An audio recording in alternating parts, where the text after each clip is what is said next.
Je demande du papier en tête chez Gaumont, je me mets à un petit bureau et j'écris avec un stylo pour une fois. J'adore, quoi. Il y a un truc vieillot. Can she be late for her Pardonnez-moi dinner? d'interrompre un instant la musique, mais nous avons un invité de marque que j'aimerais accueillir comme il se doit. Aujourd'hui, dans The Cinema Show, on est très content d'accueillir Clément Michel, acteur, réalisateur, scénariste et même monteur en scène, avec qui on va parler de son nouveau long métrage Noël Joyeux. Bonjour Clément, comment vous allez ? Bonjour, ça va bien, très bien. Vous avez inventé un terme parce que monteur en scène, ça n'existe pas. Hein. Metteur en scène, pardon. Metteur en scène. Metteur en scène. C'est un nouveau métier à créer. C'est un nouveau, c'est vrai. Faire du montage sur scène. Voilà, c'est ça. Quand je l'ai lu, je me suis dit, tiens, c'est bizarre en fait. Et c'était effectivement bizarre. Ouais. En regardant un peu donc votre carrière, je me suis étonné de voir que Noël Joyeux n'était que votre second long métrage de cinéma. Du coup, en fait, vous aviez plus réalisé de films pour la salle depuis 10 ans et la stratégie de la poussette. Qu'est-ce qui explique une aussi longue absence au cinéma ? Parce que, alors j'avais un projet après la poussette d'adapter une de mes pièces qui a failli se faire et comme beaucoup de projets, parfois ils se font et parfois ils se font pas. Donc ça a un peu décalé les choses. Et ensuite, j'ai beaucoup joué des pièces que j'ai aussi écrites. Donc ça m'a pas mal occupé. Donc j'ai moins avancé sur d'autres projets de scénario personnels. Et puis, entre-temps, entre ces deux longs métrages, j'ai fait 3 films pour la télévision. Ouais. Donc, dont un qui est sorti cette année, d'ailleurs, qui est passé sur TF1 cette année avec Muriel Robin, et qui a eu un joli succès. Moi, j'ai fait 5 films. Alors, effectivement, il y en a 2 au cinéma et 3 à la télé. Mais c'est pas pareil parce que les 2 films cinéma, je les ai écrits, je les ai initiés, donc c'est plus long. Les projets de télé, c'est des projets qu'on m'a proposés déjà écrits. Alors, j'ai un peu retouché le scénario, mais donc ça se fait plus vite qu'un montage de film. Ouais, parce que en plus, la stratégie de la poussette, il avait eu quand même un petit succès, 300 000 entrées, je crois, un truc comme ça. Ouais, donc, il avait, aujourd'hui, 300 000 entrées, c'est 1 milliard d'entrées. Donc, il y a 10 ans, mais le cinéma a changé. Ouais, ça s'était très bien passé. Et puis, ça m'avait ouvert justement pas mal d'opportunités autres. Mais bon, en tout cas, ça explique. Vous revenez donc avec un nouveau long métrage cette semaine, donc Noël Joyeux, parfait film pour les fêtes. Est-ce que vous pouvez revenir un petit peu pour nous sur le développement du projet ? Le développement du projet, je suis parti d'une pièce de théâtre qui est écrite, que j'ai pas montée comme je voulais, qui s'est pas fait comme je... Bon bref, je vous passe les détails. Qui sera peut-être plus tard, autrement. Et pensant que c'était une bonne idée d'adaptation au cinéma, même si la pièce n'existait pas, j'ai transformé cette pièce en film, ce qui donne, pour ceux qui l'ont vu, le côté un peu huis clos théâtral qui, moi, me plaît, enfin théâtral au bon sens du terme, je l'espère. Voilà, donc je suis parti tout seul sur une écriture d'un scénario. Et quand je l'ai estimé à peu près abouti, je l'ai fait lire à quelques producteurs avec qui j'ai déjà travaillé ou que j'aime bien. Et j'ai eu la chance d'avoir pas mal de producteurs qui voulaient faire le film. Voilà, et j'ai eu un choix agréable parce que j'ai choisi de travailler avec Gaumont parce que Guillaume Colboc, le producteur, c'est un type que j'adore et que je connais bien. Voilà, donc c'est parti comme ça il y a je sais plus 3 ans. Ouais. Et vous comprenez que ça soit ce projet-là plutôt qu'un autre qui a eu la chance donc de réussir à passer à l'étape supérieure et à l'étape du tournage ensuite et d'une sortie ou... Ouais, on sait jamais trop pourquoi quelque chose va se faire ou pas, pourquoi déjà et ensuite quelque chose va marcher ou pas, va plaire ou pas. Il n'y a pas de recette. Je pensais qu'il y avait une idée assez simple à raconter et forte et amusante sur un conflit de génération entre des gens qui ont un peu peur de vieillir et de passer la soixantaine et de se faire un peu emmerder un soir de Noël par 2 vieilles Tati Daniel. Donc je trouvais que c'était une idée assez marrante et ludique et en même temps touchante. Donc je crois que le thème du film, son positionnement assez clair, attiré de manière, on va dire, marketing, production, et après, j'ose espérer et croire que le scénario, ses dialogues, ses personnages donnaient envie. Donc voilà. Et puis après, c'est toujours pareil, hein, c'est le financement se fait avec tel ou tel casting. Enfin, on avance donc de manière assez. Mais on sait jamais, non, pourquoi. Faut pas trop y penser d'ailleurs, parce que sinon on n'ose plus rien faire en se disant oh là, j'arriverai pas à faire celui-là. Enfin c'est vrai. Ouais, ça mine. Ouais. Est-ce que c'est vrai du coup que c'était une histoire vraie, ou en tout cas qu'on vous a raconté et à partir de Ouais. laquelle vous avez développé complètement le projet? C'est ça. C'est ma maman qui m'a raconté cette histoire il y a quelques années, avant que je parte sur l'écriture de cette pièce. Il m'a dit, ah, là, on a des amis qui ont invité gentiment une vieille de l'EHPAD d'à côté pour Noël parce que ils avaient personne, ils voulaient être sympas, elle les a emmerdés, elle est venue avec sa copine. Voilà, et donc en me racontant ça, je me suis dit, tiens, c'est marrant comme idée de départ. Voilà, et après, bah, il a fallu tout inventer parce que bah, il s'était rien passé de proche à ce qu'il y a dans le film, mais j'aimais bien, je trouvais ça assez marrant, ouais. Et, Comme, et donc c'est quand d'après une anecdote, ouais. Et quand on reçoit un auteur de comédie dans l'émission, j'aime toujours lui demander comment on écrit une comédie, et déjà c'est quoi pour vous aussi la recette d'une bonne comédie? Oh, bah ça, alors là, j'ai pas de recette parce que sinon ça serait ou triste de l'appliquer ou bête de pas l'appliquer. Alors je ne sais pas. Euh, Puis il y a peut-être les comédies, enfin, dans comédie, il y a tellement de comédies différentes, que ce soit des burlesques, de situations, je sais pas. Je Ouais. crois pas qu'il y ait une recette particulière parce qu'on écrit un drame, une comédie ou un polar, quoi. Après, il y a forcément des codes inconscient, mais non, j'essaye de partir d'un truc très sincère et réaliste, même si après ça peut partir en vrille et être un peu too much, comme ça peut l'être dans le film. Mais j'essaye vraiment déjà je puisse croire que les personnages existent dans les comédies que j'aime bien. Hmm. Voilà, parce que c'est pas des comédies fantastiques ou voilà. Et puis moi, j'avoue que je sais que c'est plus à la mode maintenant, je crois.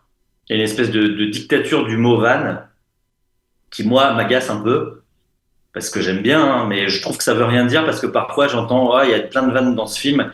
Mais enfin, si tout le monde parle pareil et tout le monde est un vanneur, je trouve que ça fait pas un film. Moi, je trouve que ce qui est exceptionnel dans les comédies que j'adore, j'en sais rien, moi, de certains M. Show, Tootsie et La Chèvre ou La Grande Vadrouille, pour citer des films assez vieux, mais même les Toledano et Nakash récents, bah, je les trouve pas vanneurs, je trouve qu'ils ont des personnages incroyables qui discutent et les situations sont drôles ou pas, mais voilà.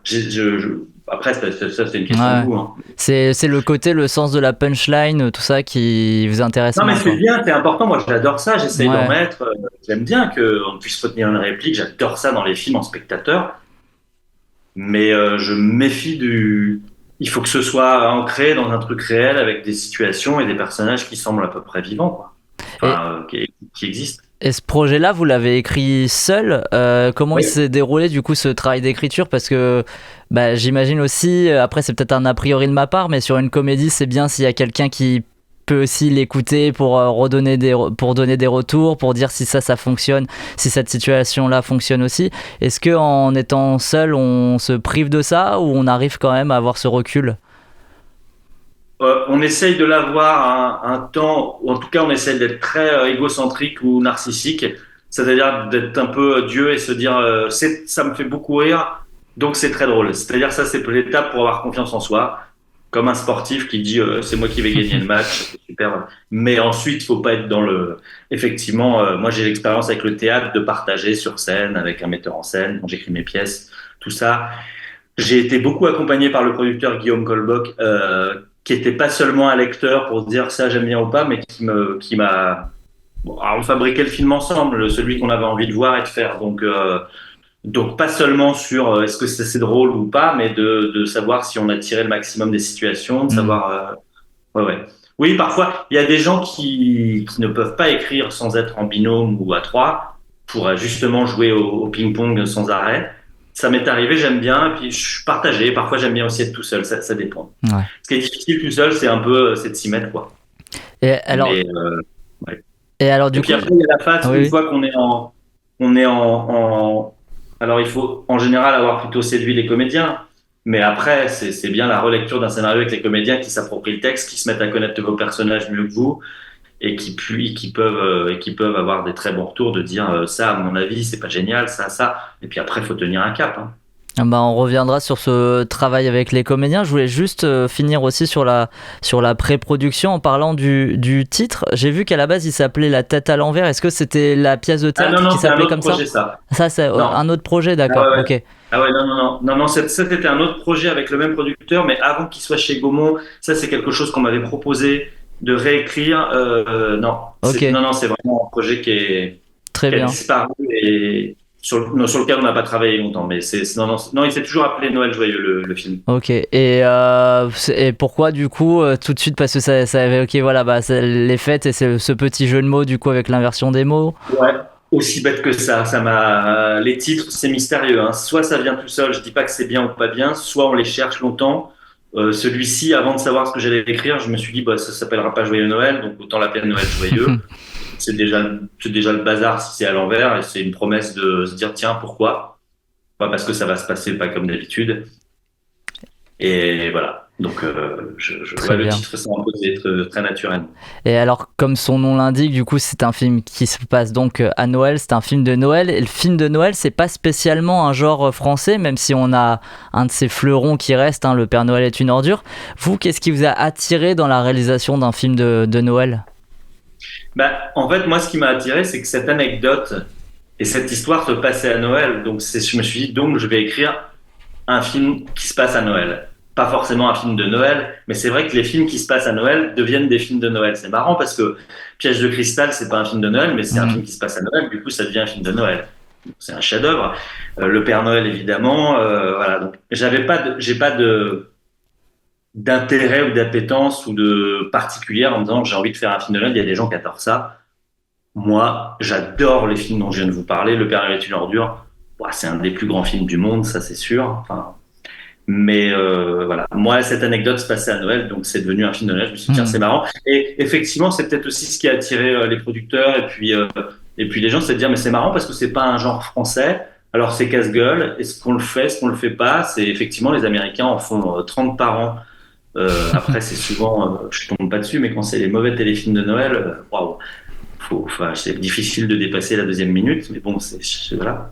Je parle pas de Maman, j'ai raté l'avion qui est merveilleux, ou Oui. évidemment Love Actually qui est un petit bijou. Mais bon. Non, il y avait pas de, j'ai pas de, D'appétence particulière. je me dis pas, ouais, ça aurait pu, hein, mais je me suis pas dit, oh, j'aimerais bien faire un film de Noël. Voilà. Comme on peut se dire, j'aimerais bien faire un western, ou j'aimerais bien faire un. Ok. Donc, c'est Noël qui est devenu un film de Noël. Hugo?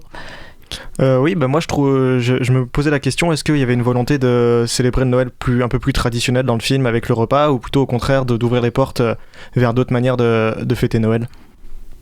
Dans le film, Oui. bah, ce qui m'amusait, c'est de partir des codes très bourgeois de province, en allant sans en faire des cathos trop bigots, mais d'aller vraiment dans les codes très, très français, province, avec les petits bourgeois de province, tout beau, tout propre, la petite messe, la petite bûche, les petits habits, et au fur et à mesure de s'amuser à casser les jouets de Noël, quoi, comme si la crèche ou le sapin se cassait la gueule, ce qui est le cas dans le film. Enfin, le sapin disparaît, la bûche, on la balance. Ouais, il y avait un truc marrant qui m'amusait que ça vienne de la part de vieilles dames, qu'elles viennent, elles, casser le Noël merveilleux que le personnage de Franck Dubosc pensait faire. Vous nous avez parlé donc du fait qu'à la base vous aviez l'idée d'en faire une pièce de théâtre et puis ensuite ça s'est transformé en scénario de film. Qu'est-ce que apporte le cinéma que vous retrouvez pas au théâtre, ou en tout cas quelles sont vos différentes approches de travail? Bah, je sais que au cinéma, je vais avoir, je parle pas en termes économiques, mais je vais pas avoir de problème à me promener d'un décor à un autre, ce qui n'est pas le cas au théâtre. Encore qu'au théâtre, les gens peuvent le faire sans décor ou pas. Mais j'assumais complètement le côté théâtral et respecter la grammaire théâtrale du scénario en partant d'une pièce, même si cette pièce n'existe pas.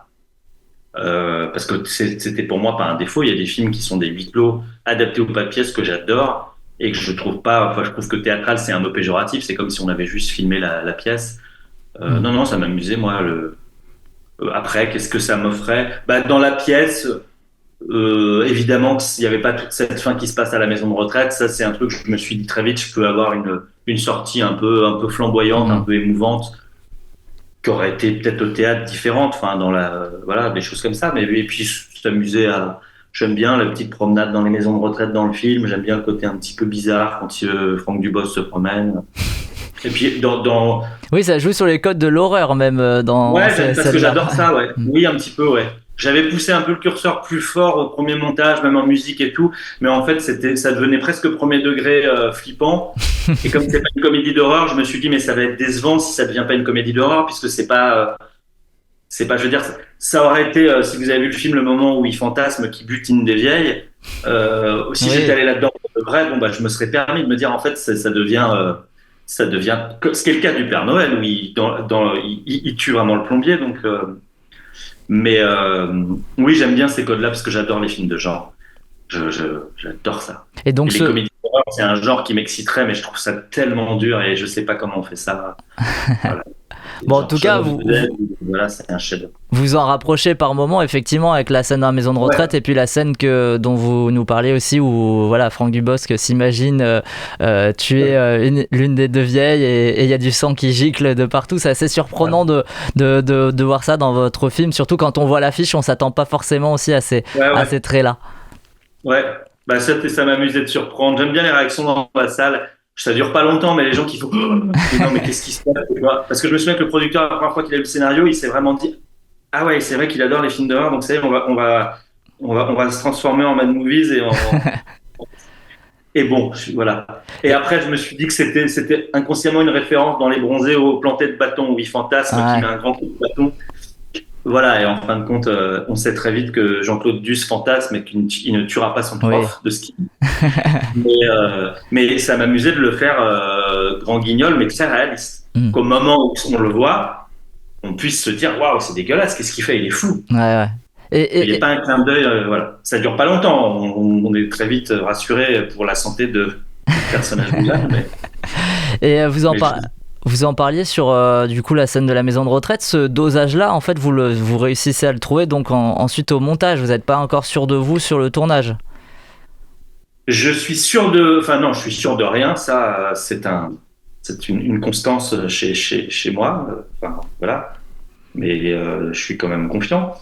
J'ai quand même filmé et découpé cette promenade dans la retraite en me disant, voilà, c'est comme si d'un seul coup il rentrait dans Shining avec des codes de films d'horreur où il peut y avoir un monstre derrière. Et on a poussé le trait en disant, on va mettre un bruit d'un chat, une porte qui grince, vraiment les codes. Mais après, le dosage, évidemment, comme pour tout se fait au montage, c'est que les premières versions, j'avais vraiment demandé au compositeur une musique très référencée, pas de John Carpenter, mais presque, quoi. C'est-à-dire d'être entre Scream et Halloween, parce que j'adore ça. Et ouais, et je crois que ça, enfin, on saura jamais, mais au final, moi, ça m'excitait beaucoup de le garder, puis ça marchait pas parce que je crois que ça donnait une direction au film et après c'était déceptif pour les gens qui aiment bien ça de dire ah mais zut c'est pas une comédie d'horreur donc il fallait doser mais c'est pas facile ouais. Ouais. On parlait de montage, votre film il dure un peu moins d'1h30, votre premier film aussi durait aux alentours de 1h30. Est-ce qu'une bonne comédie doit se tenir en 1h30? Je sais pas, il n'y a pas de règle. Ces deux films, je savais qu'ils seraient. Enfin, aujourd'hui, ça paraît court parce que n'importe quel film fait 2h20 et parfois on se demande pourquoi. Souvent même. Mais je savais qu'ils seraient courts et secs parce que je trouvais que ça leur donnait un côté modeste et pas prétentieux de dire c'est une petite bulle de Noël ou La Poussette c'était une petite bulle de comédie romantique.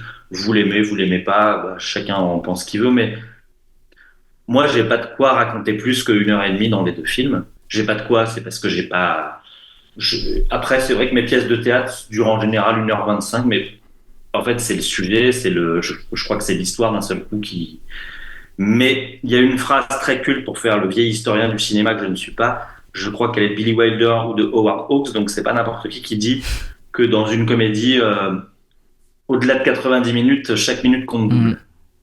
Et alors c'est pas faux, c'est pas vrai, mais ça peut être valable pour tous les films. Mais c'est vrai que après des comédies qui durent 2 heures, moi je saurais pas vous donner des. J'adore les films de Judd Apatow. Ouais, je pensais à lui d'ailleurs. Ouais. C'est toujours un peu long. Moi, j'adore hein, parce qu'il peut m'embarquer. Moi, j'aime bien. Il est complètement dépressif en fait. C'est comme Ricky Gervais. C'est Mm. vraiment Ricky Gervais, c'est un dieu. Mais ils sont dans un truc à eux très auteur, très très mélancolique. Voilà.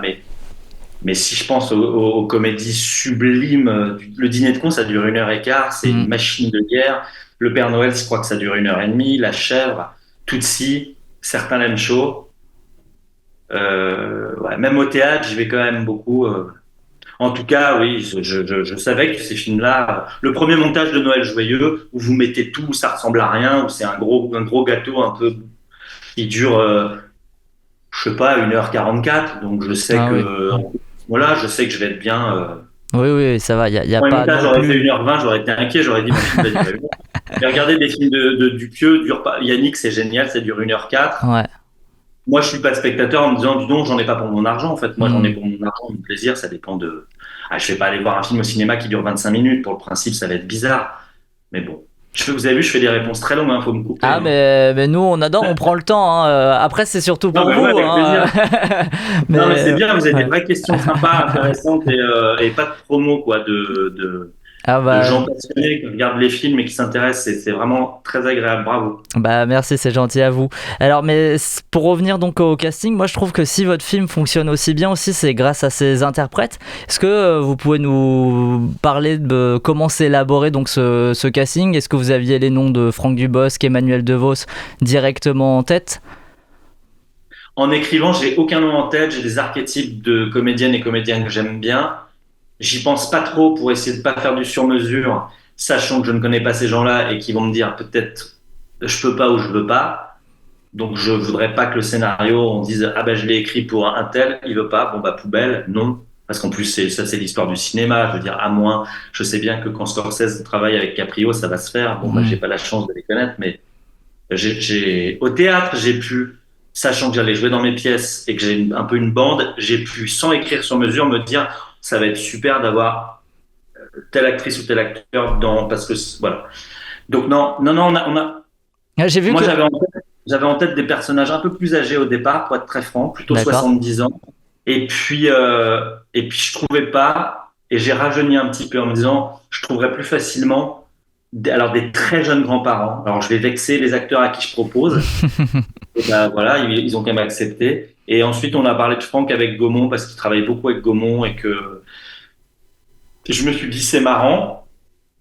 Je l'imagine bien dans ce film parce que j'ai envie de le voir comme je ne l'ai pas souvent vu, un peu plus sobre, un peu plus. Je le trouve très fort quand il fait Patrick Chirac. J'aime pas tous ses films et j'aime pas tous les films de tous les acteurs, mais euh, mais j'aimais bien l'imaginer un peu en réserve, un peu entre arroseur arrosé dans ce film.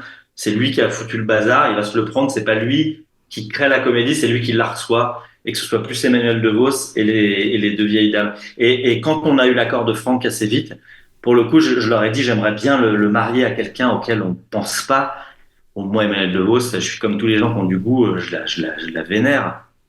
Et j'étais sûr que c'était une femme drôle et voilà. Et j'avais entendu des interviews où elle rêvait d'une comédie qu'elle trouvait pas. Donc, bah voilà. Donc quand elle a dit oui, j'étais comme un fou. Je me disais j'ai quand même un couple très inattendu, improbable. Parfois les gens vont me dire mais c'est n'importe quoi. C'est parce que les gens aiment bien mettre les gens dans des cases. Donc c'est la reine des Césars avec le campeur. Tu dis bah non, c'est une super actrice avec un super acteur. Ils ont le même âge et ils ont envie. Donc c'est cool. Mm. Voilà. Et, Et après, juste pour rester sur Emmanuel DeVos, c'est vrai que vous avez envoyé le scénario avec une lettre en lui disant que ouais, mais vous la connaissiez pas. ouais, mais Franck aussi, et Daniel Lebrun aussi, et Daniel Fichot. Daniel Fichot, je l'ai appelé directement, je crois. Non, je lui ai fait une lettre. J'adore, oui, parce que déjà, je trouve qu'en écrivant une lettre déjà à des acteurs ou en leur téléphonant au cas où, mais je préfère une lettre si je peux. Parce que déjà, en fait, je me fais une auto-psychanalyse, je m'en suis rendu compte, je les ai revues les lettres. J'ai même lu des lettres de gens qui avaient refusé, je parle pas de ce projet, mais d'autres, et je me suis dit, tiens, est-ce que dans la lettre, il y avait déjà à quel point j'avais envie d'eux ou pas ou en général, j'ai envie, sinon je leur propose pas. Mais j'aime bien parce que j'ai l'impression que déjà je me confie et déjà ils vont se dire ah, enfin en l'occurrence avec Emmanuel, ça a été payant parce qu'elle m'a dit moi la lettre, ça m'a vachement ému de recevoir une lettre et j'ai bien aimé cette lettre et je me suis dit j'ai envie de le rencontrer, j'aime bien et j'aime bien son film. Donc oui. Mais oui, j'aime bien. Et puis je demande du papier en tête chez Gaumont. Je me mets à un petit bureau et j'écris avec un stylo pour une fois. J'adore, quoi. Il y a un truc vieillot. Mais oui. J'étais très sensible parce qu'elle me l'avait pas dit comme ça. Elle en parle beaucoup en promo, que ça lui a plu. Voilà. Mais c'est comme, là, j'ai fait un téléfilm avec Muriel Robin et Guillaume Labbé. Je fais une digression. Donc Muriel, quand on me l'a proposé, elle avait déjà accepté le scénario. C'était plutôt elle qui acceptait que je le réalise et ça s'est bien passé. C'était merveilleux. Et avec la production, on a pensé à Guillaume Labbé pour faire son fils. Et moi, je l'ai juste dit à la production et à la TF1, laissez-moi l'appeler parce que je trouve que c'est une super idée. Je veux moi lui proposer. Je veux, c'est-à-dire marquer mon territoire de réalisateur, même si c'est pour la télé. Je veux pas que Guillaume se dise bon bah de toute façon Clément m'a pas choisi, c'est TF1 qui l'a choisi. Non. Je l'ai choisi en accord avec TF1. Si j'avais trouvé que c'était une mauvaise idée, j'aurais peut-être dit, moi, j'ai pas envie, je ferais pas le film. J'adorais cette idée, voilà. Et Guillaume, c'était pas une lettre, je le connaissais, donc je lui ai téléphoné, mais il y a été sensible pareil. C'est des trucs de désir. Les acteurs, ils veulent qu'on les aime, pas, on est beau, on aime. Ils veulent, et moi, j'adore ça, c'est le moment que je préfère. Parce que quand un acteur vous dit oui, qu'il soit connu ou pas connu, mais c'est bouleversant, il dit, OK, ah d'accord, on y va. C'est génial. Quelles que soient ses raisons, il est dispo, il a besoin d'argent ou pas, n'empêche qu'il le fait, le film. Moi, j'ai jamais travaillé avec des gens, je me suis dit, ils s'en foutent et ils ont juste pris le cachet, ça m'est jamais arrivé. Bon, c'est une chouette façon de faire en tout cas. Et donc pour le duo des personnes âgées, je vous avais coupé dessus, donc comment vous les avez castés là aussi, donc Daniel Lebrun et Daniel Fichot? On a d'abord eu Daniel Fichot parce que moi je réfléchissais déjà beaucoup à Daniel Lebrun, mais je voulais que ce soit cohérent les deux ensemble, qu'il y ait un côté un peu, j'allais dire, Astérix, Obélix ou Laurel et Hardy, même sur un physique. C'était écrit pour avoir un tsunami et puis une petite dame toute mignonne qui va être à parler que de la mort. Et il se trouve que comme Gaumont a coproduit le film de Valérie Lemercier, Aline, quand j'étais en casting, Aline n'était pas sortie et Gaumont m'a dit, les producteurs de Gaumont m'ont dit, mais Daniel Fichot, elle serait incroyable dans ce rôle. Et moi, je savais pas qui c'était, donc ils m'ont fait une projection privée de Aline dans la salle de Gaumont, c'était très classe. Donc je l'ai vu tout seul, et du coup, j'ai pas vraiment regardé Aline, moi j'ai regardé Daniel Fichot dans Aline, en disant waouh, elle est géniale. Et en sortant du film, j'ai dit mais il faut tout de suite lui envoyer le scénario, c'est pas possible. Mais si elle dit non, ça va être affreux. Je vois pas d'équivalent en France qui m'excite autant que ce qu'elle dégage, ce qu'elle fait, son originalité. Voilà. Et elle a dit oui très vite. Et ensuite, Daniel Lebrun en équilibre avec elle, voilà. Et moi, Daniel Lebrun, je l'ai vu plein de fois au théâtre. Je la trouve belle, je la trouve classe. Elle est maligne, elle a une santé. Vous vous rendrez compte qu'elle a 86 ans aujourd'hui, mais je l'ai encore vue la semaine dernière. Non, mais elle est sur scène 2 heures, voilà. Donc c'était un peu j'avais mes 4 Pères Noël moi pour ce casting. J'ai trouvé d'ailleurs que ces personnages-là, là vous avez parlé de certains archétypes, mais derrière ça ils sont assez fins et le film se permet même d'aller sur différentes thématiques comme celle du couple, même du féminisme, des regrets. Comment vous avez réussi à faire cohabiter toutes ces thématiques tout en restant dans une comédie, qui plus est une comédie de Noël? Je sais pas si j'ai réussi, c'est gentil de le remarquer parce que c'est ce que j'ai essayé effectivement, c'est que parce que comme je partais pas d'une comédie de Noël, mais d'un conflit de génération qui m'amusait en disant qu'est-ce qu'on fait si on a 2 vieux qui se comportent comme des gremlins et qui vont nous dire mais c'est vous les vieux cons, c'est pas nous. Oui, mais et que ce soit pas un duel entre des ados et des parents ou entre je sais pas dans un couple.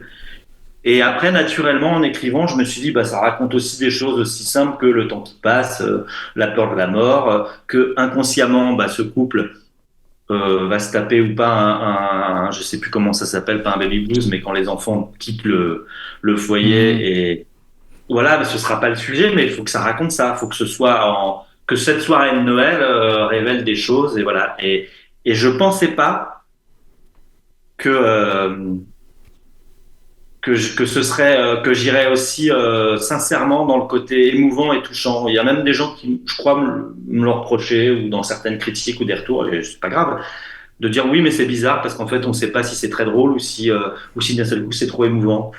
Bon, je dis écoutez, moi j'ai essayé de doser effectivement. Moi ça me plaît assez d'être ému et d'avoir des gens qui me disent ça m'a fait pleurer à la fin, ces 2 petites vieilles au lancer de poids, ou quand la fin de la récré est terminée qu'il faut les ramener parce que je me dis mais c'est ça l'histoire.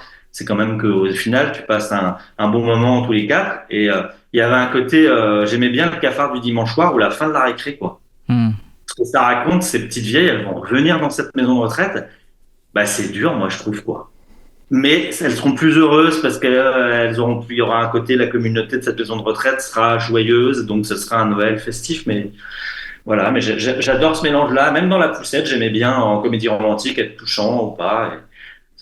Voilà. Et puis de par les 3 téléfilms que j'ai faits qui sont plus dramatiques, j'ai plus travaillé sur le côté parfois très dramatique. Avec Mel Robin, c'est carrément l'inceste. Donc là, on peut pas faire de blagues. Mais j'aime beaucoup ça aussi, quoi, filmer je sais pas, les regards, les sentiments, le sentiment. Voilà. En tout cas, sur un plan, filmer le sentiment amoureux d'Emmanuel DeVos, qui a les yeux qui brillent parce que son mari lui dit j'aime pas tes tableaux, en fait. Bah, moi, ça m'émeut vachement de la puissance qui dégagent tous les deux. J'entends une déclaration d'amour qui n'était pas prévue dans le film. Ça me plaît énormément de tourner ça et de le voir et de me dire ah bah ouais, en fait, c'est peut-être ça le film que je voulais raconter. Hugo. Oui, bah justement, pour revenir sur les personnages des personnes âgées, moi je les trouve assez justes, assez réalistes. C'est pas, alors que j'ai souvent vu dans les films des personnages de personnes âgées beaucoup plus clichés, comment on fait justement pour écrire des personnages âgés sans justement tomber dans les clichés? Bah merci, c'est gentil de le remarquer. Je sais pas, en plus j'ai plus de grand-mère, plus de grand-père, donc ceci dit j'ai ma vieille mère qui n'est pas dans une maison de retraite, mais qui est en pleine forme, mais je sais pas comment on fait. En plus, je suis pas parti d'exemples, je vous dis réels. J'ai pas transformé des gens que je connais. J'essaye de me mettre dans la peau de chaque personnage quand j'écris, de trouver le moment. Je me dis que si la base est sincère, si ces gens sont touchants, ils existent. Après, je pourrais leur faire presque n'importe quoi. C'est-à-dire leur faire avaler elle va se mettre à moitié à poil et aller dans le jardin pour faire un lancer de poids. Si je pars de ça, on dit c'est n'importe quoi, ou alors c'est foutraque. Dans la structure du film, je me dis, bah, elle est vexée qu'on la prenne pour rien. Elle dit, bah, tu vas voir, je vais te montrer qui je suis. Donc, bah, faut que je me mette, enfin, en fait, il faut que je me mette en collant pour faire de la gym. Donc, c'est normal que je me déshabille. C'est pas, voilà. Mais sinon, parce que je me disais pas, oui, mais si c'est drôle, il faut pas que ce soit touchant ou que les gens parlent de la vie et de la mort. Je me dis, ça n'empêche pas d'être drôle. Bah, ça faut doser, quoi. Mais après, c'est un équilibre. Et puis après, je fais confiance aussi aux acteurs et aux actrices, en l'occurrence, qui ont l'âge, qui sont capables. Mais en l'occurrence, il n'y a pas eu tellement de réécriture avec elles. Ils étaient très à l'aise avec cette façon naturelle de parler. Ouais, je sais pas. Très bien. Vous avez parlé, vous nous avez cité énormément de comédies, qu'elles soient américaines ou même françaises depuis tout à l'heure. Moi, je voulais savoir ce que vous pensiez de la comédie française actuellement et si elle avait beaucoup évolué depuis la première réalisation de votre film il y a 10 ans. J'en pense quoi? Bon, je vais pas citer les films que j'aime pas parce que je trouve ça vraiment nul. Il y en a plein, mais pas que comédie. Mais il y en a plein que j'adore. Pour faire globalement, je trouve qu'il y a un truc, mais faut pas trop traîner sur les internet parce qu'il y a un côté un peu hater, c'est exacerbé. Il y a souvent, je sais pas qui sont ces gens, le cinéma français est mort, c'est nul, c'est pourri. Moi, je trouve que ces gens-là vont pas beaucoup au cinéma parce que, alors je fais une digression, mais moi, la même année, quand je vois, je sais pas, quand je vois Le règne animal, Anatomie d'une chute et je sais pas, Une année difficile. Et puis le dernier Ozon, et puis Yannick. Moi, je trouve que le cinéma français, il y a peut-être plein de trucs pas bien, mais il y en a toujours eu. Donc déjà, je trouve ça débile. Je me dis, c'est des gens qui vont pas au cinéma, en fait. C'est pas vrai. Il y a vachement de trucs incroyables, avec des nouveaux tons. Voilà. Et sinon, en comédie, bah, depuis 10 ans, qu'est-ce qui s'est passé? Pour avoir travaillé 6 ans avec Monsieur Tarek Boudali sur la série En famille pour M6, qui a été aussi un exercice de style que j'ai adoré faire parce qu'on tourne beaucoup et j'adorais les comédiens d'En famille, que j'aime encore énormément. Bah, il y a Tarek et sa bande à Fifi, qui a pris le pouvoir de la comédie au bon sens du terme. Voilà, j'aime pas tous leurs films, mais j'adore ces mecs-là parce qu'ils sont généreux, ils sont sincères, ils font pas la morale, ils font chier personne. Justement, et leur succès est dû aussi à ça. Ils sont très généreux. Et voilà. Et en fait, voilà, ils étaient comme Michael Youn il y a 20 ans, les Charlots il y a 40 ans. Il y a des bandes. Donc voilà, je rêve de cette. Je sais pas, dans la comédie, Toledano et Nakache, ils sont de plus en plus sociaux que purement comédie, mais c'est vraiment quand ils font le sens de la fête ou tellement proches, ils me rendent fou de bonheur. Et donc, mais en disant, j'ai l'impression que non, je sais pas. Mais Qu'il y a eu des nouveaux c'est qui sont très, arrivés. c'est très dur de rire au cinéma, de se marrer. J'ai pas de souvenirs récents peut-être on va dire ton film pareil Clément, mais de comédie ou d'éclat de rire ou un truc. D'ailleurs, s'il y en a une qui sort et bon, ceci dit, les films de la show ils cassent la baraque en box-office et ceux de Tarek aussi, mais j'ai pas trouvé le successeur, mais il y en a pas de Francis Weber de La Chèvre Ouais. et de Gérard Houry de La Grande Vadrouille et du Splendide et en termes de voilà. Non, je sais pas. C'est difficile, hein. Bon, on verra peut-être aussi avec le temps. Souvent, c'est le temps aussi qui fait qu'il y a des films qui vont rester ou pas. On termine toujours par la même question dans The Cinema Show. Cette question, c'est la suivante. C'est quoi le dernier film que vous avez vu au cinéma ou même à la maison qui vous a marqué ? J'essaie d'aller beaucoup au cinéma qui m'a marqué. Ah, il y en a deux en même temps. Il y en a un que j'ai vu grâce à la plateforme des Césars. Donc, j'aurais dû le voir au cinéma, mais je l'ai vu chez moi. C'est Simple comme Sylvain, c'est génial. Le film canadien, je sais pas si vous l'avez vu. Excellent. J'ai adoré. C'est génial. Vraiment, qu'est-ce que ça me rend heureux et jaloux à la fois, mais plus heureux que jaloux parce que ça paraît tellement simple parce qu'on se dit oui, mais c'est.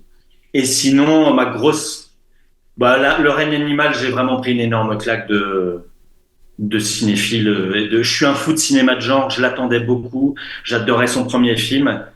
C'est absolument génial. Et en plus, ce film a marché très fort, critique et public. Donc, c'est vraiment, je trouve, c'est une super nouvelle pour le cinéma parce que c'est quand même vachement ambitieux ce scénario, cette position, c'est formidable. Ouais. Donc, les gens qui disent le cinéma français, c'est nul, c'est de la merde, je sais pas ce qu'ils aiment, mais oui.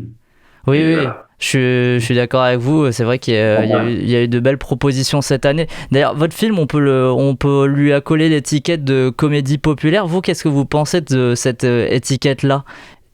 J'adorerais avoir fait une comédie populaire, franchement. Parce que c'est souvent utilisé assez péjorativement aussi, ce terme. Ouais, alors qu'est-ce que ça veut dire, une comédie qui plaît au peuple? Alors le peuple, ça fait gros mot, mais si j'ai fait une comédie populaire, je serais hyper heureux, hein. Ça m'a pas empêché de la faire sincèrement, de manière intime et d'essayer de me faire rire moi et de m'émouvoir moi. Ouais, j'adore. Ouais. Oui, si on cite les grosses comédies populaires, c'est pas forcément une grosse comédie qui tâche. Non. Les films qui cartonnent ou qu'on fait des énormes succès sont pas tous nuls parce qu'ils ont cartonné et sont pas tous bien parce qu'ils ont cartonné. Il y a pas de de recettes magiques. Ouais, voilà. Il y a les. Hein. Bon, oui, si j'ai fait une comédie populaire, ça me va droit au cœur. J'aimerais bien, ouais. Avec des acteurs populaires, j'aime bien ça. En tout cas, elle est populaire pour moi sur ces dernières semaines parce que en vrai, j'ai beaucoup apprécié votre film. C'est gentil, merci beaucoup. Alors, plus en ce moment dans les salles de cinéma, là, pour tous les films, c'est un peu dur là depuis un mois et demi. Donc. Ouais, cette semaine, les films. Vacances, pour que ça booste un peu. Là, il va y avoir des grosses sorties, mais c'est vrai que là, depuis 2 mois, c'est un peu tristos. Ouais, on va essayer de pousser les gens qui nous regardent à aller découvrir en tout cas les films dont on va parler cette semaine dont on a parlé cette semaine. On vous rappelle donc que Noël Joyeux avec Franck Dubosc, Emmanuel DeVos, Daniel Lebrun et Daniel Fichot est mis en scène par notre invité du jour, donc Clément Michel, est toujours en salle. Merci Clément Michel de nous avoir fait l'amitié de répondre à vos questions et d'avoir pris le temps de le faire parce que c'était vraiment passionnant de vous écouter parler de votre film et de cinéma en général. De faire tout ça, ces émissions, tout ça. Ça me rappelle quand je faisais mes petits fanzines, moi, il y a 20 ans, en fan de cinéma, c'est super, ça me fait plaisir. Bon, merci aussi pour le compliment et à bientôt. Vraiment bravo, c'était super, à bientôt. Can she be late for her cinema show? Cinema show.